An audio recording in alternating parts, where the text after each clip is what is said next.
In 2022, deep in the Mojave Desert, a Chinese spy satellite abruptly fired its thrusters and changed its orbit. It wasn't looking for a deployed aircraft carrier. It wasn't looking for a new nuclear silo. It was looking at a movie set. The U.S. Navy confirmed to producer Jerry Bruckheimer that China retasked a multi-million-dollar intelligence asset just to photograph the Darkstar full-scale model used in Top Gun: Maverick. This raises a critical question for intelligence analysts.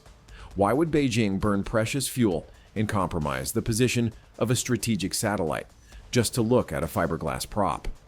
The answer lies in what their sensors were seeing. They weren't looking at a Hollywood fabrication. They were analyzing a shape that possessed specific visual stealth and aerodynamic fidelity, geometry that triggered their AI threat detection algorithms. They looked because their engineers knew something the general public did not. The Darkstar wasn't designed by set dressers. It was designed by the actual engineers at Lockheed Martin's Skunk Works. As Jerry Bruckheimer noted regarding the Chinese reaction, they thought it was real. That's how real it looks. China didn't see a movie prop. They saw a ghost that has been haunting their radar screens and strategic planning sessions for nearly a decade. This is not a story about a movie. This is the forensic reconstruction of the SR-72, a program that moved from concept to classified reality right under our noses. To understand why the SR-72 exists, we first have to understand the massive vulnerability the United States has lived with since 1998. That was the year the SR-71 Blackbird was retired. For nearly 3 decades, the U.S. has had zero hypersonic intelligence, surveillance, and reconnaissance (ISR) capabilities. The prevailing doctrine was that satellites could handle the workload. But satellites have a fatal flaw: predictability. In modern warfare, orbital mechanics are public knowledge. Adversaries like Russia and China know exactly when an American KH-11 or radar satellite is passing overhead. It creates a window of safety. When the satellite is over the horizon, mobile missile launchers move. Radars turn on. Activity surges. When the satellite approaches, the equipment is covered, the radars go silent, and the activity stops. This leaves the Pentagon essentially blind to time-sensitive threats. If a mobile nuclear launcher in North Korea moves between satellite passes, we might not know until it's too late. This is the Mach 3 vacuum, and this is what the SR-72 was designed to fill. First unveiled as a concept in 2013 by Brad Leland, the SR-72 was pitched with specifications that read like science fiction. Mach 6. That is 4,600 miles per hour, twice the speed of the Blackbird. At that speed, an aircraft can cross the Atlantic in 60 minutes. It can penetrate hostile airspace, take a picture, and exit before the sound of its own arrival even hits the ground. This introduces a new strategic paradigm. Speed is the new stealth. For the last 20 years, U.S. air dominance has relied on low observable, LO, stealth, making planes invisible to radar. But as quantum radar and multispectrum sensors evolve, true invisibility is becoming mathematically impossible. The SR-72 counters this not by hiding, but by outrunning physics. At Mach 6, the aircraft is moving so fast that standard interceptor missiles physically cannot calculate a lead solution to catch it. It closes the sensor-to-shooter loop from hours to minutes. But for years, critics and aviation skeptics argued that Mach 6 was impossible for a reusable aircraft. They claimed the engines would melt, the airframe would disintegrate, and the physics simply didn't work. They were wrong. And we know they were wrong because in 2017, the people building it stopped saying, "We hope," and started saying, "We have." The transition of a black project from white world, public concept, to black world, classified operation, usually leaves a forensic trail. In the case of the SR-72, that trail is surprisingly clear. Let's reconstruct the timeline. In 2013, Lockheed Martin formally unveiled the SR-72 concept in Aviation Week, confirming they were seeking a son of Blackbird. By 2015, they released a global strike promotional video, keeping the public interest alive. But the tone changed in 2017. Rob Weiss, the executive vice president of Skunk Works, went on record stating that hypersonic technology is mature and, crucially, that engine testing was complete. This is a massive signal. In the aerospace industry, you do not declare engine testing complete unless you have hardware that has survived the test cell. It signaled a move from paper to metal. Then came the visual confirmation.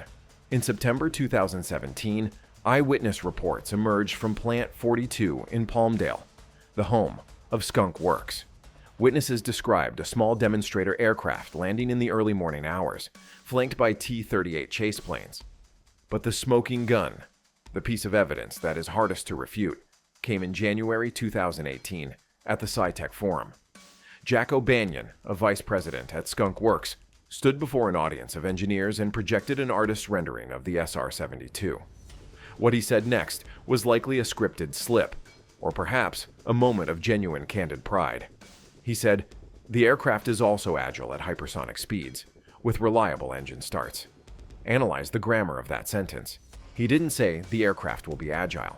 He didn't say, "We hope for reliable engine starts." He used the present tense. The aircraft is, he confirmed, reliable engine starts. This implies that the single most difficult engineering challenge in the history of aviation, starting a scramjet engine at Mach 3, had not only been solved, but had been repeated enough times to be called reliable. This was January 2018. 2 months later, in March 2018, Vladimir Putin announced the Kinzhal hypersonic missile, escalating the global arms race. Immediately following this geopolitical shift, Lockheed Martin purged the SR-72 from its website. The promotional videos were pulled. The concept art vanished. The press releases stopped. The program went black. In the world of classified acquisition, this silence does not mean cancellation. It usually means graduation. It means the asset has moved from a demonstration phase to a production phase. The program went dark, but the technology kept advancing. And the hardest part of that technology wasn't the aerodynamics, it was the engine. To appreciate why the reliable engine starts quote is so significant, we have to look at the physics of the Valley of Death. This is the engineering barrier that has killed almost every hypersonic project since the Cold War. Here is the problem. Traditional jet engines, the turbofans you see on airliners or F-22s, work by using compressor blades to suck in air and compress it. But once you hit Mach 2.5, or Mach 3, the air is entering the engine so fast that the shock waves begin to melt the compressor blades. The engine chokes and fails. On the other end of the spectrum, you have ramjets and scramjets. These engines have no moving parts. They rely on the sheer forward motion of the aircraft to ram air into the combustion chamber. They are incredibly efficient at Mach 4 or Mach 6. But a ramjet has a fatal flaw. It produces zero static thrust. It cannot take off.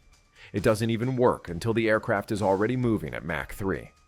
This creates the Valley of Death, the gap between Mach 2.5, where turbines die, and Mach 3.5, where ramjets wake up. How do you get a plane to take off from a runway, accelerate to Mach 3, and then keep going to Mach 6? The solution that Skunk Works and Aerojet Rocketdyne spent 7 years developing is the turbine-based combined cycle, TBCC. Think of it as two engines sharing one body. Mode 1, the acceleration. The aircraft takes off using a standard turbine core, likely a modified F-100 or F-110 class engine. It functions like a normal fighter jet, accelerating the aircraft up to Mach 3. Mode 2, the handover. This is the holy grail of aerospace engineering. As the aircraft hits the Mach 3 wall, bypass doors inside the inlet open. The turbine shuts down, or idles, protected behind a barrier. Simultaneously, the high-speed airflow is diverted into a separate duct, the dual-mode ramjet. This transition has to happen in milliseconds. If the airflow is disrupted, the engine unstarts, essentially burping the shockwave out the front of the inlet. At Mach 3, an unstart is like hitting a brick wall. It can tear the airframe apart. Mode 3. Scramjet cruise. Once the transition is complete, the ramjet takes over, accelerating the aircraft to Mach 6 and sustaining hypersonic cruise. When Jack O'Banion mentioned reliable engine starts, he was confirming that Skunk Works had solved this handover. They had bridged the Valley of Death. But there is another layer to the physics: heat. At Mach 6, the friction of air against the fuselage generates surface temperatures exceeding 2,000 degrees Fahrenheit. Traditional stealth coatings, the radar-absorbent paint used on the F-35, would melt and peel off. To solve this, the SR-72 and its conceptual cousins likely utilized ceramic matrix composites, CMCs, or similar baked-in stealth solutions, materials that can survive the inferno while maintaining low observability. They solved the engine, they solved the materials. And then, in a move that baffled intelligence agencies around the world, they decided to show it to us, in a movie theater. Why would Lockheed Martin, a company that typically denies the existence of its black projects, allow its CEO, James Takelet, to authorize engineers to work on a Tom Cruise movie? Usually, defense contractors fight to keep their shapes out of the public eye. With Top Gun, Maverick, they did the opposite. We need to analyze this not as entertainment, but as a soft disclosure. Soft disclosure is a strategic tool. It allows a government to signal capability to an adversary without officially declassifying the technology. It creates deterrence through ambiguity. The Darkstar prop featured in the film wasn't a random sci-fi sketch. It featured the exact waverider geometry required for Mach 6 flight. It featured the specific wedge tail configuration needed to manage hypersonic shockwaves. It even correctly depicted the lack of forward visibility, using camera systems instead of a canopy, which is a known constraint of high-speed thermal protection. The Pentagon and Lockheed Martin used Hollywood to send a message to Beijing and Moscow. We have this capability. It works, and it is so mature that we can put it in a summer blockbuster. Lockheed Martin even released an official statement that walked the line of classification perfectly. Darkstar may not be real, but its capabilities are. This aligns with the shadow reality positioning. The movie prop was a stand-in for the real aircraft, which likely looks remarkably similar. When the Chinese satellite retasked to photograph that prop, they confirmed the strategy worked.